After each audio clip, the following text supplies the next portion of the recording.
So hello everyone.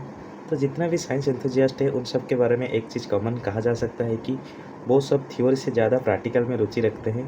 तो जो आज का टॉपिक है वो भी थोड़ा सा प्रैक्टिकल ओरिएंटेड है। तो जैसे कि आप लोग थंबनेल में देखे होंगे, तो आज का क्वेश्चन है कि how to determine the surface area of a sphere practically, not using the integration, differentiation, so not using any calculus. So let's see how does it happen. तो मेरा आज का जो डिस्कशन है इसका एम ये नहीं है कि जो फॉर्मूला हम सबको पता है उसको जस्टिफाई करें या फिर उसको डिराइव करें। अगर आसान भाषा में बोलूँ तो I don't want to derive the formulas, और I'm just trying to find out a way और a procedure that we can perform to get the surface area of the sphere in a very simple manner. Just like for finding the perimeter of circle, we are using threads, and for finding the volume of a sphere, we are simply dipping it into the some liquid. According to the Archimedes principle, we are getting the volume, and finding the area of a circle, we are simply cutting it into those pieces and arranging in such a manner that it will comes within a rectangle, and simply finding the area.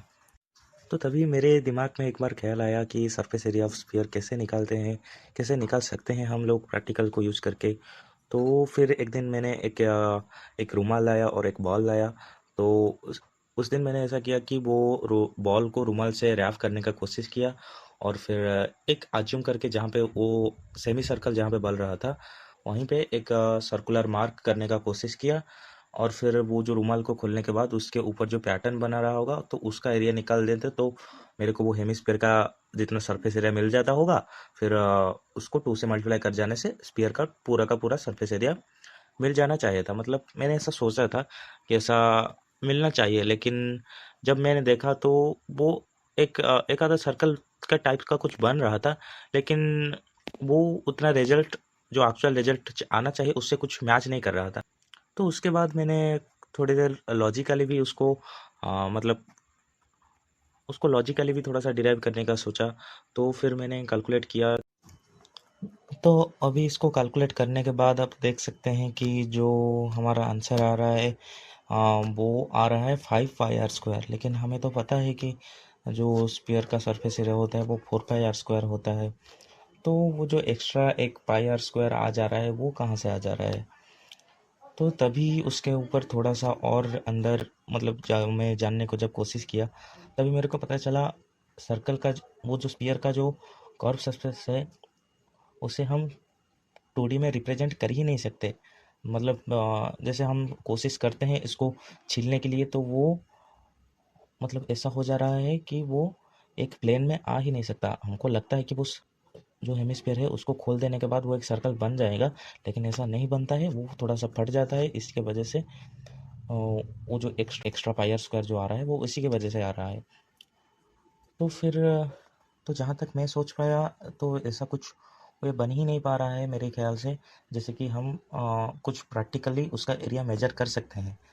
लेकिन कुछ लोग बोलेंगे, जैसे आप देखते होंगे कि कुछ लोग ऐसे बॉल को लाते हैं, उसके ऊपर थ्रेड से रैप करते हैं, फिर उसी थ्रेड को लाके 4 सर्कल उसी रेडियस का बनाकर उसको फिल कर देते हैं, तो 4 पाई r स्क्वायर आ जाए। लेकिन वो तो हम वो फार्मूला को जस्टिफाई कर रहे हैं ना।